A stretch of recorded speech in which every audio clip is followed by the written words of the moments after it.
তুমি তাকাইয়া মোবাইলের দিকে কি দেখো, আমি তোমার দিকে তাকাই। সাবধান, পৃথিবীর সব চোখ ফাঁকি দেওয়া যায়, একটা দেওয়া যায় না, সেই চোখের মালিকের নাম কি? এবার যুবক বলল, গো আল্লাহর হাবিব, আপনি আমারে কালেমা পড়াবেন, আমি মুসলমান হয়ে যাব। নবীজি তারে কালেমা পড়াইল। হাতের সাথে হাত রাখলো, বুকের সাথে নবীজি তার বুকটা রাখলো, নবীজি তার কপালে চুমো দিয়েছে। মারহাবা বলেন। এবার যুবক বলল, রাহমাতুল লিল আলামিন, ইসলাম গ্রহণ করছি, আমার মনটা চায় আপনার সাথে আমি মদিনায় যাব, কারণ মদিনার ধুলা বালি নাকি অনেক শান্তি, মদিনার ধুলা বালু নাকি অনেক শান্তিময়, ওটা বুকে লাগাইলে কলিজা শীতল হয়ে যায়। মদিনায় যেতে চাই, আপনার কাছ থেকে মাসলা মাসাইল শিখতে চাই, শরীয়ত জানতে চাই, হালাল হারাম জানতে চাই, জান্নাত জাহান্নাম সম্পর্ক শিখতে চাই, আব্বা আম্মার খেদমত সম্পর্কে জানতে চাই। তারাইয়া দিয়েন না, আপনার সাথে আমারে সফর সঙ্গী বানান, আমি আপনার সাথে মদিনায় যেতে চাই। নবীজি ধন্যবাদ দিল, শুকরিয়া আদায় করল, চলো মদিনায়। নবীজির উট চলতেছে, আর পিছনে পিছনে যুবকের উট চলতেছে। কিছু দূর যাওয়ার পরে পাহাড়ি অঞ্চল, পাহাড় থেকে নিচে নামতে গিয়া উটের পাটা ভেঙ্গে গেল। গর্তে পড়ে যাওয়ার সাথে সাথে উটের সামনের দুইটা পা গর্তে পড়ে ভেঙ্গে গিয়েছে। যুবকটা উটের পিঠ থেকে নিচে পড়ে গেছে, কারণ একটু পরে কি ঘটবে কেউ জানে না। জানেন কে? আমার আওয়াজ টানে না, আরো ফুল ভলিউম লাগে, ডাবল স্ক্রিন মনিটর লাগে, টান মারলে ফরত করে যেন লয়ে যায়। আমিও গলা বাজাই আওয়াজ করি, এক জায়গায় চিনলেই তো 10 জায়গার হক নষ্ট করা যাবে। ইয়াউমা লা ইয়ানফাউ মালু ওয়ালা বানুন, কি মজার কথা। ইল্লা মান আতাল্লাহ বিকলবিন সালিম।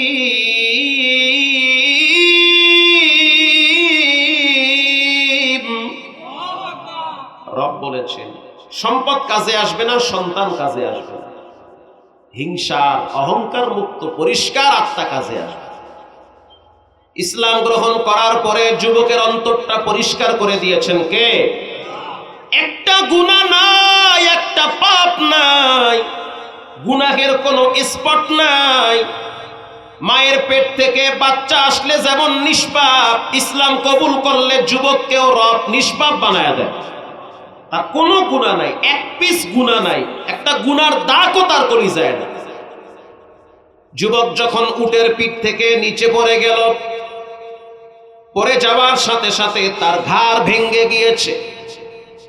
ঘাড়টা ভেঙে যাওয়ার পর তিনি আস্তে উল্টো খেয়ে যখন তিনি গড়াইতে গড়াইতে পাহাড়ের পাদদেশে পড়ে গেল, সাদ বিন আবি ওয়াক্কাস রাদিয়াল্লাহু তাআলা আনহু দৌড়ায়া উটের কাছে আসছে।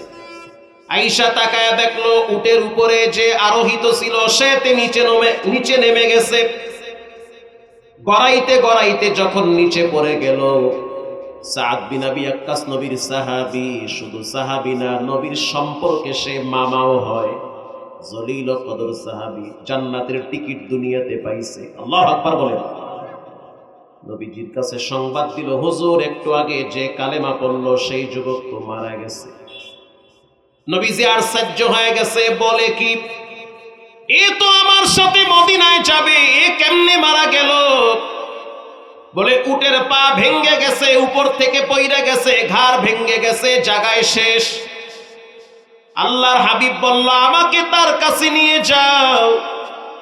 যখন ওই মৃত ব্যক্তির কাছে নিয়ে গেল, রাহমাতুল লিল আলামিন যুবকের মাথাটারে নবীর কোলের উপরে শোয়াইছে। আল্লাহু আকবার বলেন। কোলের উপরে শোয়াইয়া নিজের হাত দিয়া নবীজি যুবকের মাথার চুল চিরুনি করতেছে, হাত আতলায়া দিতেছে, আর বলতে আছে, যুবক তোমার নাম কি তাও তো আমি জানি না, কোন মায়ের সন্তান তাও তো আমি জানি না, কে তোমার বাপ, কই তোমার ঘর, কিছুই তো আমি জানলাম না। সব কথা বলবো মদিনায় গিয়া, কিন্তু বলা হইল না প্রতিমধ্যেই তোমার মৃত্যু হবে, কল্পনাও করতে পারি নাই। রাহমাতুল লিল আলামিন যুবকের কপালে চুমো দিয়ে অঝর ধারায় কাঁদতেছে। আর নবীজি বলতেছে, আমালুন কলিলু ওয়া আজরুন কাবীর। সাহাবীরা, আমল কিন্তু একেবারেই কম, ফলাফল মর্যাদা সম্মান অনেক বেশি। সুবহানাল্লাহ, মুখে আইলো না? আমল কম না বেশি? বেশি না কম? আমালুন কালিলুন ওয়া আজরুন কাবীর। আমল কম কিন্তু মর্যাদা কম না বেশি? অনেক বেশি। এই জন্য রাসূল বলেন, ইখলাস ওয়ালা আমল নাও, আখলিস দীনাকা ইয়াকফিকাল আমালুল কালিল। অল্প আমলেই নাজাতের জন্য যথেষ্ট হবে, যদি সেই আমলটা হয় রবের জন্য। ঠিক না বেঠিক? অথচ এই যুবক জীবনে এক ওয়াক্ত নামাজ পড়ে নাই, জীবনে হজ করে নাই, সুযোগ পায় নাই, জীবনে কোনোদিন পশ্চিম দিকে ফিরে সালাত আদায় করে নাই, হয়তো জানতোই না যে কেবলা কোন দিকে, সেটাও তার জানা ছিল না। মদিনায় গিয়া সব জানবে, তার আগেই তার মৃত্যু ঘটে গেল। নবীজি বলতেছে, সাদ বিন আবি আক্কাস বলে, আমি তাকায়া দেখলাম নবীজি আকাশের দিকে চেহারা উঠাইল। আকাশের দিকে চেহারা উঠানোর পর নবীজি আবার চেহারা নিচে নামাইল, চোখের পানি মুছল। নবীজি হেসে দিল। সাদ বিন আবি আক্কাস বলল, হুজুর আপনি কাঁদলেন, আবার হাসতেছে। আল্লাহর হাবিব বলল, আমি তাকাইয়া দেখলাম জান্নাতের 8টা দরওয়াজা দিয়া তার রূহুর নাম ধরে ডাকতেছে। তার মানে বুঝা গেল, সায়াজআলু লাহুমুর রহমানু বুদ্দা। ঈমান আর নেক আমল করলে নবীর কলিজার ভিতরেও মহব্বত তৈরি করে দেয় কে? ঈমানের অনেক দাম। ঈমান আছে না নাই কেমনে বুঝবেন? জ্বর মাপার মিশিং আছে না নাই? আছে। প্রেসার মাপার মিশিং আছে। ডায়াবেটিস মাপার যেমন মিশিং আছে, ঠিক তেমনি ভাবে আপনার ঈমান আছে না নাই এটা মাপারও মিশিং আছে। নবীজি বলেন, ক্বালা ইযা সাররাতা হাসানাতুকা ওয়া সাআতকা সাইয়্যাতুকা ফাআনতা মুমিন। ভালো কাজ যদি তোমার অন্তরে শান্তি দেয়, বুঝবা তোমার ঈমান আছে। এই যে এখানে বসে আছেন, কি তবারকের আশায়? কি তবারকের আশায়? না, আমরা এখানে কোরআন হাদিস বয়ান শোনার জন্য এখানে বসে আছি, আল্লাহর জন্যই বসে আছি। ঠিক না বেঠিক? এতগুলা মানুষের যদি বিয়া বাড়িতে চেহার সারা নিচে বহাইয়া রাখতো, বইতেন? খাওয়ার গুল্লি মারি জুতা মার। ঠিক না বেঠিক? এতগুলা মানুষকে যদি এখানে কোরআনের জন্য বসায় রাখা যায়, আমার তো বিশ্বাস এই কোরআন দ্বারা দেশও পরিচালনা করা সম্ভব। সম্ভব কি সম্ভব না? 100 বার সম্ভব। প্রিয় ভাইয়েরা আমার, ভালো কাজ যখন আপনার অন্তরে শান্তি দেয়, বুঝবেন ঈমান আছে। নামাজ তো ভালো, রোজা তো ভালো, হজ ভালো, মসজিদে বসে থাকা তো ভালো, কিন্তু আমার ভালো লাগে না। কারণ কি? সমস্যাটা কোথায়? সমস্যা তো আছে। মসজিদের সামনে দিয়া যান, অত চৌকি মাইরাও দেখেন না। আপনার তো পা আছে, হাত আছে, মেধা আছে, এরপরও মুসলমানের বাচ্চা মসজিদে কেন যায় না? কারণটা, আমার ড্রাইভার সাহেব কয়েকদিন ধরে বলতে আছে, হুজুর যেইটা মোহে দিই হেডেই ভাল লাগে না। লয়া গেছি কুমিল্লায়, ওজে যুবকরা রসমালাই দিয়েছে, খান। ড্রাইভার সাহেব তো আগে দেখতাম চোখ বন্ধ করে জম্মের খাওয়া খাইতো। খাওয়া মানে ওরে আল্লাহ, মানে মাঝে মাঝে বিসমিল্লাহ ভুলে যায়। খাইতে হুজুরের লাগে যতদিন আছে খাইয়ে লইয়ে মরতে হবে। এছাড়া অন্য কোনো জগতে এত খাওয়ার নাই, এটা তো হিসাব ছাড়া খাওয়া। হঠাৎ একদিন বলে, হুজুর তিতা লাগে, খামু না। এই আল্লাহ কয় কি? লয়া গেছি বগুড়ায়, বলে হুজুর এই যে দই নিয়ে আসছে, দই তো আমার কাছে তিতা লাগে। আচ্ছা, দই খাওয়া লাগবে না, নাটোরের কাঁচা গোল্লা খান, এটাও তিতা লাগে। আপনি না দুধ চা পছন্দ করেন, দুধ বেশি করে দিয়া চিনি 1 থাল মাইরা দুমায়া খান, খান দুধ চা, এটাও তিতা লাগে। পানি খাও, কয় এটাও তিতা লাগে। তো ভাত খান লবণ ছাড়া, কয় এটাও তিতা লাগে। আর একজনে কপালে হাত দিয়ে বলে, হুজুর তার দোষ না, জ্বর কিন্তু 103। জ্বর যদি আসে মিডারে মিডা কয় না তিতা কয়, সবই তিতা। হে যুবক, আল্লাহর ঘরে তুমি কেন যাও না? কারণ কি? এটা তো মিডা, তোমার কাছে কেন তিতা লাগে? একটাই কারণ, তোমার ভিতরে আধ্যাত্মিক রোগে আক্রান্ত হয়ে গেছো। কলব নষ্ট হয়ে গেলে মিডা ডারে তিতা কয়। অথচ সাহাবায়ে কেরাম মসজিদে থাকার জন্য ব্যস্ত থাকতো, কোরআনের ভিতরে তারা স্বাদ পাইত। আল্লাহর জিকির, আল্লাহু হাজিরিন আল্লাহু নাজিরিন। আল্লাহর জিকিরে এত মজা, তোমার কাছে মজা নাই, বুঝতে হবে ভিতরটা রোগে আক্রান্ত হয়ে গেছে। ভালো জিনিস ভালো লাগে না, তার মানে ঈমান ডাউন হয়ে গেছে। নবীজি বলেন, ওয়াসাআতকা সাইয়্যাতুকা ফাআনতা মুমিন। খারাপ জিনিস যদি তোমার অন্তরে ব্যথিত করে, মিথ্যা বললা, একটু পরে চিন্তা করলা কেন মিথ্যা বললাম। অনেক মানুষ তো হাসতে হাসতেও মিথ্যা বলে, বেচা কিনা করার সময় মিথ্যা বলে। শুধু তাই না, মসজিদে বৈশাও মিথ্যা বলে। শুধু তাই না, নিজের ঘরে বাচ্চাদের সামনেও মিথ্যা বলে। আছে রাঙ্গুনিয়া, কয় আসি ঢাকা। কথা কম না কেন? বাচ্চা মেয়েটা বলে, আব্বু তুমি না ঘরে, টাহা পাইবে, ভিসা কথা কওয়া লাগে। ঠিক না ভাই? ঠিক। বাচ্চার সামনেও মিথ্যা বলে। এই সমাজের অধিকাংশ ছেলে মেয়েরা মা বাবার কাছ থেকে মিথ্যা শিখে। মিথ্যা শিখে মা বাবার কাছ থেকে। মা বসে বসে মোবাইল টিপতেছে, হঠাৎ ফোন দিয়েছে বিদেশ থেকে, কি ব্যাপার তুমি এত ব্যস্ত কেন, তোমারে ফোনে পাওয়া যায় না? আমি তো পাকের রুমে কাম করতে আছি, অথচ এই মোবাইল টিপে। বাচ্চা মেয়ে বলে, আম্মু এত বড় তাজা মিশা কথা কেমনে কইলে? এই সমাজের অধিকাংশ বাচ্চাদেরকে নষ্ট বানায় মা আর বাবা। ভোলায় গেছি ওয়াজ করতে, ভোলা নাম শুনছেন না? ভোলা একটা দ্বীপ, সুন্দর দ্বীপ, চতুর্দিকে পানি, মাঝখানে জেলা ভোলা। আশ্চর্য বিষয় হলো, ভোলায় ফজরের নামাজের টাইমে ম্যাক্সিমাম মসজিদগুলা যুবকদের দখলে থাকে। চিন্তা করা যায় এটা? বাংলাদেশে ম্যাক্সিমাম মসজিদগুলা, প্রথম দ্বিতীয় তৃতীয় কাতারগুলা যুবকদের নিয়ন্ত্রণে থাকে, ওদের দখলে থাকে। আমার চোখে দেখা ছোট বাচ্চাগুলা ঠান্ডায় কাঁপতে কাঁপতে বারান্দায় দাঁড়ায় দাঁড়ায় সুন্নত আদায় করে। 9 বছরের বাচ্চা শীতের ভিতরে কাঁপে আর কয় সুবহানাল্লাহ। বাচ্চা মানুষ। ছোট ছোট বাচ্চাদেরকে দেখি কম্বল গায়ে দিয়া মসজিদের বারান্দায় ফজরের নামাজের জন্য বসে থাকে। কারণ যেই ঘরের মা ফজরের সালাতে ঘুম থেকে জাগে, যেই ঘরের বাবা ফজরের নামাজের জন্য উযু বানায়, ওই ঘরের সন্তানরা কখনোই বেনামাজি হইতে পারে না। পারে না। কেমনে ঘুমায়? কিন্তু সমাজের মা বাবারা এতটা নষ্ট হয়ে গেছে, কোচিং এ না গেলে বাবায় ধমক দেয়, প্রাইভেটে না গেলে মা মেয়েরে ধমক দেয়। ফজর যে পড়লো না, মাও ধমক দেয় না, বাবাও ধমক দেয় না, রাগও করে না। পরিণাম কি হয়? কিছুদিন পর দেখি এই সন্তান মা বাবাকে চিনতে চায় না। কারণ যেই মা বাবা সন্তানকে রব চিনায় না, রসুল চিনায় না, কোরআন চিনায় না, মসজিদ চিনায় না, আল্লাহর কসম এক সময় দেখবেন ছেলে মেয়েরা মা বাবাকে চিনবে না।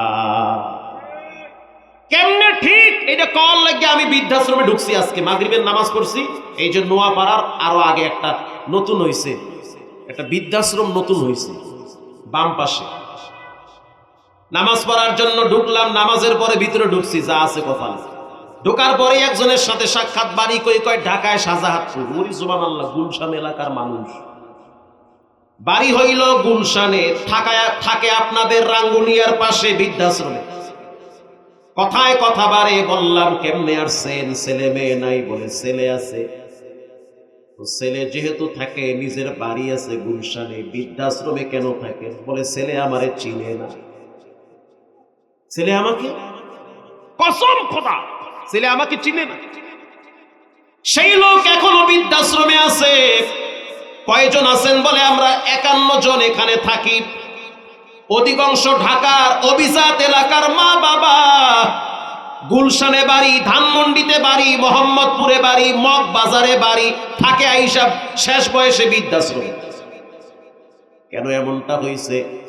1 মিনিটের ভিতরে আমি গল্প করলাম যে সত্য করে বলবেন এই আল্লাহর ঘর সামনে। আমি কিন্তু আপনাদের এলাকার ইমাম, খতিব, জুমা পড়াই মতিঝিলে। আমি পাশেই তো হলো মুগদা মেডিকেল। সত্য করে বলবেন, ছেলে মেয়েকে সকালবেলা মসজিদ চিনাইছেন? কয় না, খালি কোচিং আর প্রাইভেট চিনাইছেন। ঠিক না ব্যাঠি? যেই মা বাবা সন্তানকে শুধু কোচিং আর প্রাইভেট চিনায়, অথচ রব চিনে না, রবের হুকুম বুঝে না, নবী চিনে না, নবীর আহকাম বুঝে না। যেই মা বাবা সন্তানকে কোরআন চিনায় না, ইসলাম চিনায় না, এক সময় দেখবেন ছেলে মেয়ে মা বাবাকে চিনবে না, বৃদ্ধাশ্রমে ফালায় রাখবে। কামা তাদিনু তুদানু, যেমন কর্ম তেমন ফল। ঠিক না বেঠি? যেমন কর্ম তেমন ফল। প্রিয় ভাইরা আমার, ভালো কাজ যখন আপনার অন্তরে শান্তি দেয়, বুঝবেন ঈমান আছে। খারাপ কাজ যখন আপনার অন্তরে অশান্তি দেয়, তাহলে বুঝবেন আপনার ভিতরে ঈমান আছে। তো আমি ভোলায় গিয়া মসজিদের সভাপতিকে জিজ্ঞেস করলাম যে, চাচা, এই সিস্টেম কেমনে চালু করলেন যে ফজরের টাইমে যুবকরা এত আরামের ঘুম রাইকা মসজিদে হাজিরা দেয়? তিনি আমাকে যেই কারগুজারি শোনাইল, আপনি তো অবাক হয়ে যাবেন। তিনি আমাকে বলল, হুজুর, ভোলার অধিকাংশ মানুষ নামাজি। আল্লাহু আকবার বলেন।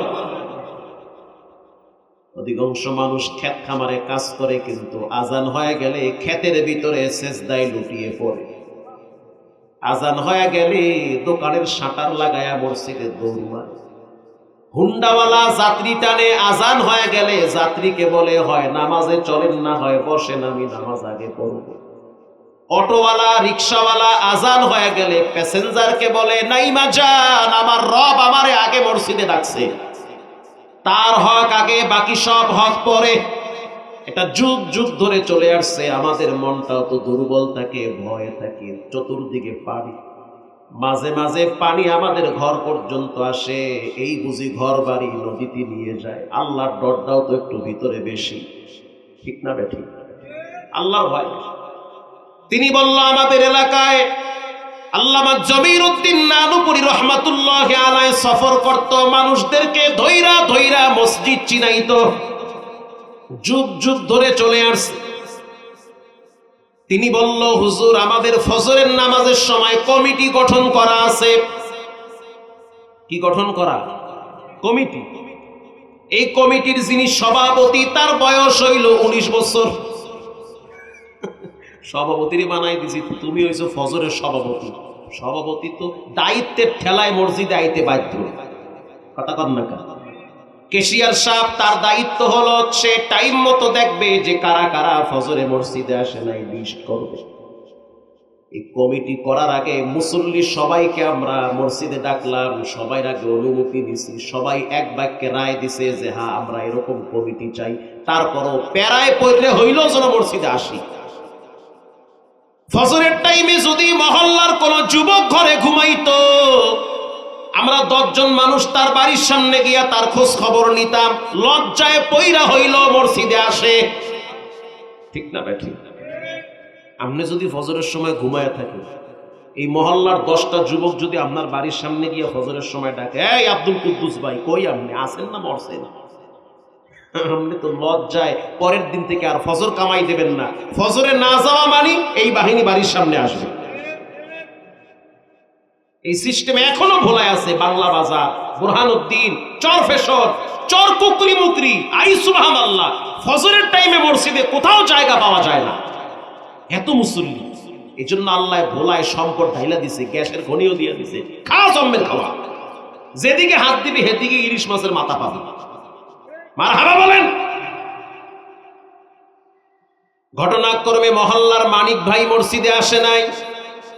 আমার বয়ান কি বুঝেন? মানিক ভাই কই আসে নাই?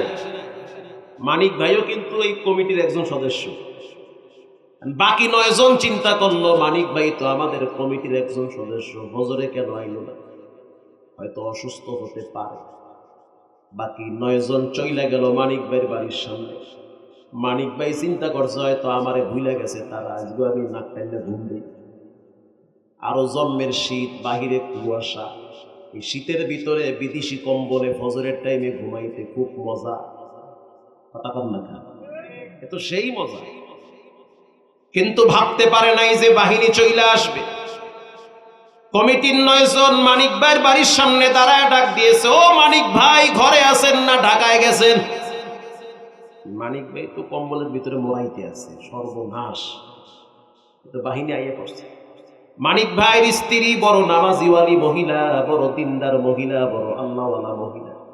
ফজরের টাইমে অনেক জ্বালাইছে, তাড়াতাড়ি মসজিদে যাও। না যাবো না, ফিরে কবি তো বাটাম খাবি, ঘুমাইয়া গে বজার ঘুম।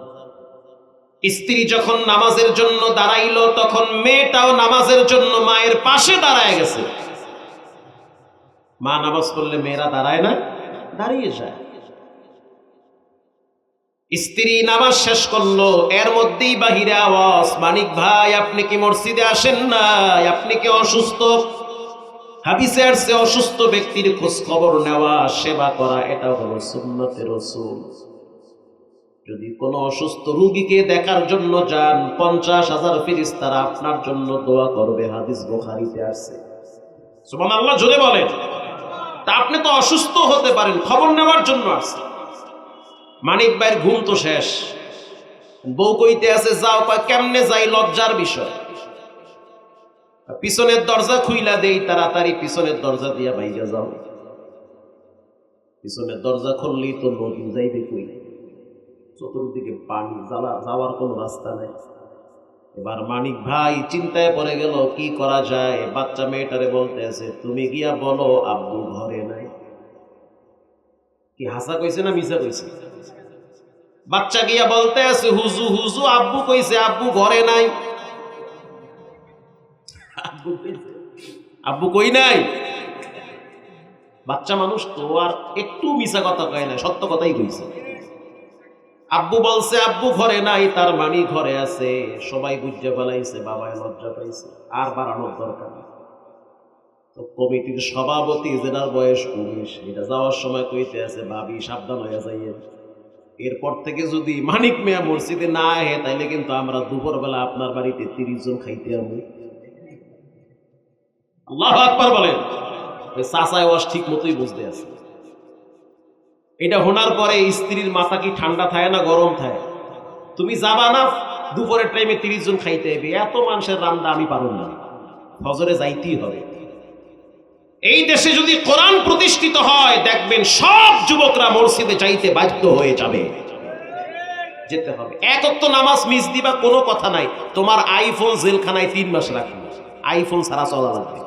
হাতে মোবাইল দেখবো ফিডা, কোনো কথা নাই। ফিডামু মানে আউযুবিল্লাহ ছাড়া। তবে নামাজ মিস দিব না, তারপরও মোবাইল ছাড়া যাইবে না। এজন্য রব্বুল আলামিন বলেন, ইন্নাল্লাযীনা আমানু ওয়া আমিলুস সালিহাত সায়াজআলু লাহুমুর রাহমানু বুদ্দা। 1 নম্বরে ঈমান যারা আনে, 2 নম্বরে নেক আমল যারা করে, তাদের প্রতি মহব্বত ভালোবাসা বাড়ায় দেয় কে? এবার একটা বুখারীর মজার গল্প শুনেন, বুখারী শরীফের। কষ্ট হচ্ছে? একজন সাহাবী নবীর দরবারে গেছে, শরীর থেকে ঘাম ঝরতেছে, রমজান মাসে হাতের ভিতরে ইট বালুর চিহ্ন লেগে আছে। কথা বুঝতেছেন? ওগো আল্লাহর হাবিব, আমার রোজা নষ্ট হয়ে গেছে, আমাকে মাপের ব্যবস্থা করে দেন, আমি যেন আল্লাহর কাছে মুক্তি পাই, কবরের আযাব থেকে বাঁচতে পারি, জাহান্নামের শাস্তি থেকে যেন আমি বাঁচি। আমার রোজা নষ্ট হয়ে গেছে। নবীজি আশ্চর্য হয়ে তার দিকে অপলক দৃষ্টিতে তাকিয়ে আছে। বলে থাকি, রোজা আবার কেমনে মুমিনের নষ্ট হয়? সহজ সরল সাহাবী বলে, হুজুর আমি উটেরে পানি খাওয়াই, ক্ষেত খামারে কাজ করি, বাগানে গিয়া খেজুর গাছের ঠাল কাইটা কাইটা বাগানটারে সুন্দর করি, হালাল পয়সা কামাই। সহজ সরল মানুষ, কোনো পেঁচ গোছ নাই, কোনো নয়েজ হয়ে বুঝে না, যা ঘটছে তাই বলতেছে। হুজুর আমার রোজা নষ্ট হয়ে গেছে। নবীজি বলল, কেমনে নষ্ট হয়েছে? সাহাবী বলল, ইয়া নবী আল্লাহ, রমজান মাসে আমি আমার স্ত্রীর সাথে দিনের বেলায় যেটা করলে নষ্ট হয় ওটা করছি।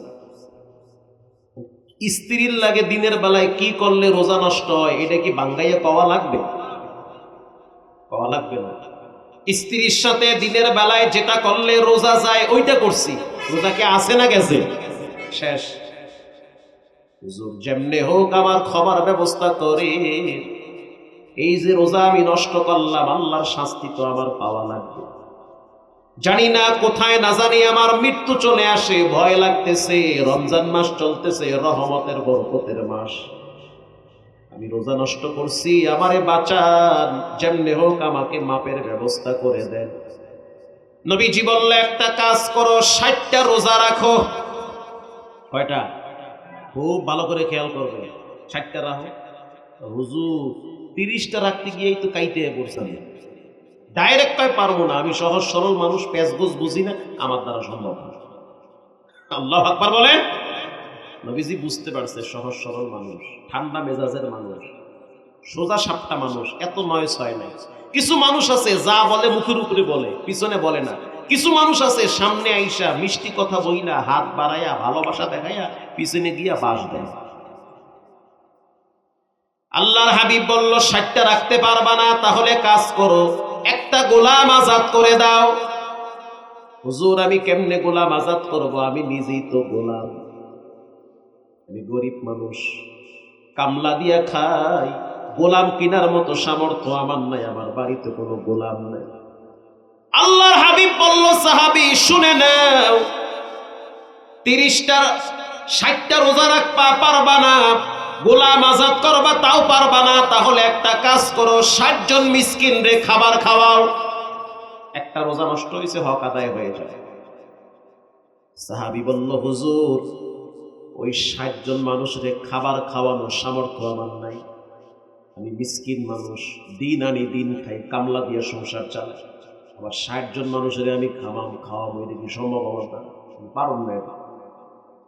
আল্লাহর হাবিব বুঝতে পারলো সহজ সরল মানুষ, তুমি কি চাও? বলে, আমি ক্ষমা চাই, আল্লাহর আযাব থেকে বাঁচতে চাই, জাহান্নামের শাস্তি থেকে মুক্তি চাই। আল্লাহু আকবার বলে, আমাকে মাফ করতেই হবে। আর আমি জানি ক্ষমার রাস্তা হলো রাহমাতুল লিল আলামিন। তিনি যদি আমার জন্য চেষ্টা করে, হয়তো আমার রব আমাকে মাফ করে দেবে। আমি মাফ চাই। নফসের ধোকায় পড়ে, নফসে আম্মারার পাল্লায় পড়ে এরকম অঘটন ঘটে গেছে, কিন্তু ক্ষমা লাগবে, ক্ষমা ছাড়া আমি আমার ঘরে যাব না। মাফ চাইছে। আল্লাহর হাবিব বলল, ওয়েট, একটু বসো। কিছুক্ষণ পর নবীজি তাকায় দেখলো, অনেক দূর থেকে এক যুবক এক গাঁটটি খেজুর আর 2 বস্তা আটা নিয়ে নবীর সামনে দাঁড়ায় গেছে। ইয়া নবী আল্লাহ, এই যে খেজুর আর আটার গাঁটটি নিয়ে আসছে, এগুলো আপনি নিজে ব্যবহার করেন, আপনার জন্য হাদিয়া হিসাবে নিয়ে আসছে। নবীজি এবার রেখে দিল। রোজা নষ্ট করছে ওই সাহাবীকে বলল, এই নাও আটা, এই নাও খেজুর, এটা তুমি 60 জন মিসকিন রে মেহমানদারি করাও, রোজার হক আদায় হয়ে যাবে। রাহমাতুল লিল আলামিন। তার মতো দয়া পৃথিবীতে কেউ দেখাইতে পারে? সে চায় না যে আমার উম্মত বিপদে পড়ুক, যেমনি হোক তার মাপের রাস্তা ক্লিয়ার করতেই হবে। প্রিয় ভাইয়েরা আমার, এই সাহাবী আরেকটা আকাম ঘটাইছে, আস্তাগফিরুল্লাহ, আরেকটা উল্টো পাল্টা ঘটাই ফেলাইছে। এই সাহাবী আটার বস্তা আর এই খেজুরের গাঁটটি মাথায় নিয়া, হাতে নিয়া কয়েকটা মহল্লা ঘুরে দিয়েছে। কথা কি বুঝতেছেন? ঘুরতেছে। নবী বলছে, খাওয়াও, ইফতারি করাও বা সেহেরি করাও, যেমনে হোক 60 জন মিসকিনকে খাবার খাওয়ায়া দিও, রোজার হক আদায় হয়ে যাবে। 1 ঘন্টা পরে ওই সাহাবী আবার আইসা বলতে আছে, এই হলো খেজুর, এই হলো আটা, আমি মহল্লায় ঘুরে দেখলাম আমার চেয়ে বড় মিসকিন ফকির কেউ নাই, আটাও আমার লাগবে, খেজুরও আমার লাগবে। আল্লাহু আকবার বলেন। আপনি বলছেন খাওয়াইতে, আমি চিন্তা করলাম এগুলো আমার ঘরে নিলে আমি 2 মাস খাইতে পারবো। এটা হাদিসের কথা। এই খেজুর আমার লাগবে, আটাও লাগবে, আমি এটি দান করুন না, কিন্তু আমার মাফ করতে হইবে। কি ঠেরা মারা কথা, চিন্তা করছি, এটা কোনো কথা? হে দেবেও না, আবার মাফও লাগবে। আল্লাহর হাবিব হাইসা দিছে, কারবার দেখে বুঝতে পারছে সহজ সরল গ্রামের বধূ। নবী যখন হাইসা দিছে, সাহাবী চোখের পানি ছেড়ে বলল, ইয়া নবী আল্লাহ, বুঝতে পারছি আমার বিচারটা নরমাল হয়ে গেছে। নবী যখন হাসে তখন আমার আল্লাহ হাসে। আপনি যখন হাইসা দিছেন তখন আমি বুঝছি খেজুর আমার লাগবে, আটা আমার লাগবে, এটা বুঝি উপর থেকে ফয়সালা হয়ে গেছে। নবীজি বলল, যাও, রব্বুল আলামিন তোমাকে মাফ করে দিয়েছে। শুধু মাফ করে নাই, রাহমাতুল লিল আলামিন বলেন, আমিও তোমারে ভালোবাসি, রব তোমারে ভালোবাসে। শুধু সহজ সরল হওয়ার কারণে। ইন্নাল্লাযীনা আমানু ওয়া আমিলুস সালিহাত সায়াজআলু লাহুমুর রাহমানু উদ্দা। আল্লাহ বলেন, যারা ঈমান আনে, নেক আমল করে, সারা পৃথিবীর সমস্ত ফেরেশতারা তার প্রতি মহব্বত ভালোবাসা দেখায়। বাইহাকি শরীফের হাদিস, আল্লাহ যখন কোন বান্দাকে ভালোবাসে তখন জিবরাইলকে ডেকে বলে, আমি ওরে ভালোবাসি। জিবরাইল সমস্ত ফেরেশতাদেরকে বলে যে আল্লাহ ভালোবাসে, আমিও বাসি, তোমরাও ভালোবাসো। ফেরেশতারা ঘোষণা দিয়ে দেয়, অমুক বান্দা জমিনে চলে, তার পায়ের আওয়াজ জান্নাতে হয়, যেমন বেলাল। সুবহানাল্লাহ বলে। এজন্য যুবক ভাইয়েরা, ঈমানের প্রথম দাবি হলো নামাজ, ঈমানের প্রথম দাবি হলো সালাত, ঈমানের প্রথম শর্ত হলো নামাজ পড়া লাগবে। যখন একটা মানুষ কবরে চলে যায়, কবরে যাওয়ার পর তাকে তিনটা প্রশ্ন করা হয়। প্রথম প্রশ্ন করা হয়, তোমার রবের নাম কি? বলেন, আমাদের রবের নাম কি? প্র্যাকটিস ছাড়া কোনো জিনিসের অর্জন হয় না। যেই লোক কোনোদিন পান খায় নাই, হ্যারে যদি আপনি জর্দা দিয়া, কাঁচা সুপারি দিয়ে যদি একটা পান খাওয়ান, মোটামুটি দুনিয়া সহ ঘুরবে। কথা বল না, অভ্যাস না। যার অভ্যাস আছে সে তো মিনিটে মিনিটে খায়, খাইতেই থাকে, না খাইলে মাথা ঘুরায়, খাইলে মাথা ঠিক থাকে। যেই লোকটা কোনোদিন গুল খায় নাই, হ্যারে যদি ঠোঁটের নিচে অর্ধেক গুল মাইরা দেওয়া যায়, এ খাম্বা দুইটা ঠেল বের করবে রাস্তার মাঝখানে। কথা কন না, অভ্যাস নাই। যেই লোকটা কোনোদিন কোরআন শরীফ দেখা পড়তে পারে না, তাকে যদি বলা হয় ফজরের নামাজ পড়াইও, আমরা 10-15 জন মাওলানা পিছনে দাঁড়ায় থাকবো, উল্টা পাল্টা পড়লে কিন্তু খবর আছে। ওই লোক বলবে, সকাল 4টার সময় আমার ঢাকার গাড়ি আছে। ঠিক না বেঠিক? কেন পড়াইবেন না নামাজ? বলে, আমার প্র্যাকটিস নাই, সম্ভব না, না পড়াইতেই হবে। বেচারায় ডরে এই এলাকায় থাকবেন না। আবার যার প্র্যাকটিস আছে, তারে যদি আপনি বলেন ফজর পড়াইতে হবে, লম্বা সূরা দিয়া, সে বলবে টেনশনের কারণ নাই, সূর্য উঠা পর্যন্ত ঠেকায়া দিব। যেমন হাফেজ সালেহ আহমদ তাকরিমকে যদি বলা হয় রাঙ্গুনিয়া বাজার মসজিদে আগামী রমজানে তারাবি পড়াইবা, পারবানি? তাকরিম বলবে, কি বলেন আপনি, এটা কোনো কথা? রাঙ্গুনিয়া বাজার মসজিদ কেন, চট্টগ্রাম আন্দার কিল্লায় যদি দাঁড় করায় দেন, তারপরও দেখবেন তাকরিম কেমন মানের হাফেজ। কথা কন না। ও, তোমার প্র্যাকটিস আছে, তুমি পারো। যার প্র্যাকটিস নাই সে কি পারে? চর্চা না থাকলে পারবে না, আউলাই হেলাইবে। ঠিক তেমনি ভাবে যেই লোকটা কোনোদিন ব্যাট দিয়ে বল খেলাইতে পারে না, যেমন আমারে যদি বলা হয়, ভাই আপনি এখানে ব্যাট নিয়ে খেলাইবে, বাংলাদেশের নামি দামি একজন বলারের নাম বলেন যার বলের গতি বেশি, বলেন কি? সবাই জানে, কেউ বলবে না, সব তো আল্লাহর ওলি, খালি আমি একাই জানি। যাক, আমি বলি, আমি ধরেন মুস্তাফিজ ভাই, তুমি বল করবে না, আমারে যদি আপনি কিন্তু ঠিক মতো বিদায়, আমি পারবো? কথা পান না। আমি তো আধ ঘুরেন না দেখলি তো ব্যাট থেকে দৌড় মারি, কারণ ওই বল যদি আমার মাথায় পড়ে, শীতের দিন হাতে পায়ে যদি পড়ে, আমার তো 3 দিন লাগবে ঘুমতে উঠতে। ঠিক না ব্যাটি? হ্যাঁ, ঠিক কথা, এগুলো বাস্তব কথা। আবার যদি আমি মুস্তাফিজকে বলি, ভাই আগামী শুক্রবার মতিঝিল জিলপার মসজিদে তুমি জুমার খুতবাটা দিও, সে বলবে, হুজুর আমি ইন্ডিয়ায় যাবো খেলাইতে। কেন? বলে, আমার প্র্যাকটিস নাই, পারুম না, মাপও চাই, দোয়াও চাই, আমার সম্ভব না। কথার ভিতরে শিক্ষা নিয়ে অনেক কিছু আছে, বুঝলে বুঝপাতা, না বুঝলে ওইটাও দেখি বুঝো। একটা মানুষ যখন কবরে যায়, লাশ যখন কবরে নামায়, প্রথম প্রশ্ন করা হয়, বলো তোমার রবের নাম কি? এই রবের প্র্যাকটিস হলো কসম খোদার নামাজ। একটা মানুষ যখন নামাজে রব শব্দ বলার যোগ্যতা না পায়, তখন কখনোই সে কবরে যাওয়ার পরে রব শব্দ মুখ দিয়া বলতে পারবে না। যখন একটা মানুষ নামাজে দাঁড়ায়, আলহামদুলিল্লাহি রাব্বিল আলামিন বলেন, রব আছে না নাই? রব আছে। এরপরে যখন আপনি রুকুতে যাবেন, সুবহান রাব্বিয়াল আযীম বলেন, রব আছে না নাই? দোয়া করে দিই। আরে দোয়া হয়ে উড়া বসা করেন যে আপনারা। আমি ঠান্ডা মাথায় ওয়াজ করতে আছি, আপনাকে দেখি অধৈর্য হয়ে গেছে। যদি কষ্ট হয় দোয়া করে দেবো, আমি আরো বাসি শেষ করতে পারিনি। এরপরে যখন একটা মানুষ রুকুতে যায়, সুবহানা রাব্বিয়াল আযীম বলেন, রব আছে না নাই? এখানেও রব। যখন সিজদায় যায় তখন বলে, সুবহানা রাব্বিয়াল আ'লা বলেন, রব আছে না নাই? শুধু তাই না, যখন রুকু দিয়ে সোজা হয়ে দাঁড়ায় তখন পড়া হয়, রব্বানা লাকাল হামদ, এখানেও তো রব আছে। নামাজ শেষ হওয়ার পর যদি আপনার মনে চায় একটু দোয়া করি, আল্লাহ দোয়া শিখায় দেয়, রব্বানা যালামনা আনফুসানা ওয়া ইল্লাম তাগফির লানা, রব্বানা যালামনা বলেন, রব আছে না নাই? মন চায় মায়ের জন্য দোয়া করবেন, রব এটাও সুন্দর করে শিখিয়ে দিছে। ও বান্দা, মায়ের জন্য যখন দোয়া করবা তখনও করো, রব্বানা রব্বিরহামহুমা কামা রব্বায়ানি সগীরা, এখানেও রব আছে। রব শব্দ জিহ্বায় বলতে বলতে কলিজায় গাইথা যায়।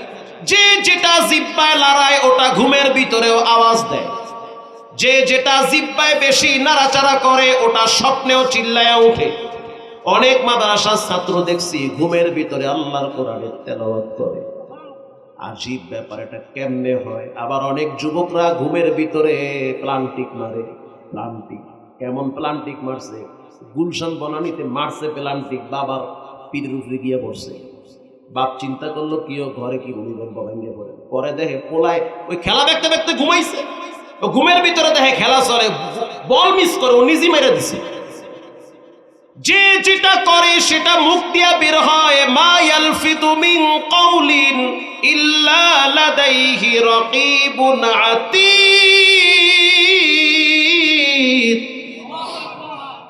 তুমি জিহ্বা লড়াইয়া, হাত দিয়া, মুখ দিয়া যা কিছু করো না কেন, একজন লিখে রেকর্ড করে, তিনি হলেন কে? এজন্য কবরে যদি মায়ের থেকে বাঁচতে চান, জাহান্নামের আযাব থেকে যদি বাঁচতে চান, ঈমানের প্রথম দাবি হলো প্রতিদিন 5 ওয়াক্ত সালাত আদায় করা লাগবে, ইনশাআল্লাহ বলেন। 2 নম্বরে ঈমানের দাবি, পর উপকারী হওয়া লাগবে। পারলে উপকার করেন, না পারলে ক্ষতি করা যাবে। আপনি যদি কারো ক্ষতি করেন, লিখে রাখেন, আপনার তো বউ বাচ্চা আছে, আপনিও তো একজন ফ্যামিলির সদস্য। এমন তুফান আসবে সামাল দিতে পারবেন না। গোপনে গোপনে কান্দা লাগবে, আর রবের ডাকবেন, আর বলবেন, মালিক কি হয়ে যাচ্ছে। কেউ যদি কোনো মেয়ের ওন্না ধইরা গোপনে টান দেয়, আর যদি মনে করে বাচ্চা গেছি, রব বলে বাঁচো নাই, 30 বছর পরে হইল, এটার ফলাফল, এটার প্রাপ্তি তোমাকে নিতে হবে। তুমি মনে করিও না তুমি বেঁচে গেছো, তোমার 3টা মেয়ে হতে পারে, 2টা মেয়ে হতে পারে। রব তো কলম দিয়ে ভুলে রাখছে, তুমি তো তওবাও করে নাই, মাপও চাও নাই, মজায় মজায় চলতে আছে। ওই মেয়ে বড় হবে, ডানে বামে 9-6 করবে, তুমি বাপ দেখবা, কিচ্ছু বলতে পারবা না। প্রাকৃতিক একটা মাইল আছে, রবের একটা ধরা আছে। এজন্য হাদিসে আসছে, পারলে উপকার করো, না পারলে কারো ক্ষতি করিও না। আঙ্গুল তুলে যখন কাউকে বলো তুমি খারাপ, বাকি 4টা আঙ্গুল তোমারে বলে তুমি তো বড় খারাপ। ঈমানের 3য় দাবি হলো সৎ কাজের আদেশ করা, অসৎ কাজ থেকে নিজেকে বিরত রাখা, ভালো কাজের প্রতি মানুষকে ডাকা। এই যে ওয়াজ মাহফিল ভালো না খারাপ, পারলে উৎসাহ দেন, না পারলে চায়ের দোকানে বৈশা দাঁত চিবায়া চিবায়া চায়ের সাথে গুইলা গুইলা সমালোচনা করবেন না। পারলে উৎসাহ দেন, সহযোগিতা করেন, না পারলে 13 মাইল দূরে থাকেন। তাআওয়ানু আলাল বিররি ওয়াত তাকওয়া ওয়া লা তাআওয়ানু আলাল ইসমি ওয়াল উদওয়ান। ভালো কাজের, ন্যায় কাজের সহযোগিতা করাও হলো ভালো মানুষের কাজ। ঈমানের অন্যতম একটা দাবি হলো মা বাবার সাথে সৎ ব্যবহার করা। ওয়ালা তাউক্কান্না ওয়ালিদাইক, এই বয়ান করলে তো আরো 2 ঘন্টা লাগবে। মা বাবা কত দামি সম্পদ, যার আব্বা আম্মা বেঁচে আছে সে যেন মনে করে তার জান্নাতের দরওয়াজা এখনো ঘরে খোলা আছে। রাসূল বলেন কামাইয়া নাও। কি কামাবো? বলে মা বাবার কাছ থেকে যেমনে পারো জান্নাত কামাও। একজন পুরুষের সফলতার জন্য 2 জন নারী লাগে। যুবক ভাই ভালো করে মনে রাখবা, একজন হলো গর্ভধারিণী মা, তার দোয়াটা তোমার জীবনে সবচেয়ে বড় সফলতার সহায়ক হবে। 2 নম্বরে সহধর্মিণী স্ত্রীর সহযোগিতা। স্ত্রী যদি আপনাকে সাপোর্ট করে, সহযোগিতা করে, বিচক্ষণ হয়, জ্ঞানী হয়, ধার্মিক হয়, ওই পুরুষ কখনোই অকর্মা অলস কোম্পানির ম্যানেজার হতে পারে না। স্ত্রীর সহযোগিতায় পুরুষ মানুষ শক্তি পায়। পুরুষ সহজে কান্দে না, ভেঙ্গে পড়ে না। পুরুষ সবচেয়ে মানসিকভাবে ভেঙ্গে পড়ে পারিবারিক ধাক্কায়। পরিবারের ধাক্কায়, স্ত্রীর ধমক, মা বাবার অভিশাপ। পুরুষ সারাদিন গাদার মতো খাটে। রাস্তাঘাটে চলি, অনেক গল্প করি, অনেক মানুষ দেখি, মুখে হাসি অন্তরে শান্তি। রিক্সা চালায়, পা দিয়া পেট্রোল দেয়, হাত দিয়ে হ্যান্ডেল ধরে, তারপরও দেহি শক্তি পায়। কেমন আছেন হাইসা দিয়া বলে আলহামদুলিল্লাহ। এত সুখ পান কই? তাই মা আমার জন্য দোয়া করে, আমার স্ত্রী সালাত আদায় করে, 2টা ছেলে কোরআনের হাফেজ, মেয়েটা ভালো একটা জায়গায় বিয়ে দিছে। যদিও শারীরিক পরিশ্রম হয়, তারপরেও মনের ভিতরে শান্তি আছে না নাই? আবার অনেক যুবক এসি রুমে ঘুমাইয়াও শান্তি পায় না, শেষ পর্যন্ত নেশার জগতে জড়িয়ে পড়ে। এজন্য পায়ে হাত দিয়া বলি, অনুরোধ করে বলি, মা বাবার সাথে বেয়াদবি করা যাবে না। আজ থেকে পাক্কা নিয়ত করে নেন, নামাজ ছাড়বো না, হারাম খাবো না, মা বাবার সাথে বেয়াদবি করবো না। জীবনের শেষ তওবা মনে করে 2টা হাত আল্লাহকে দেখায়া দাও। নারায়ে তাকবীর।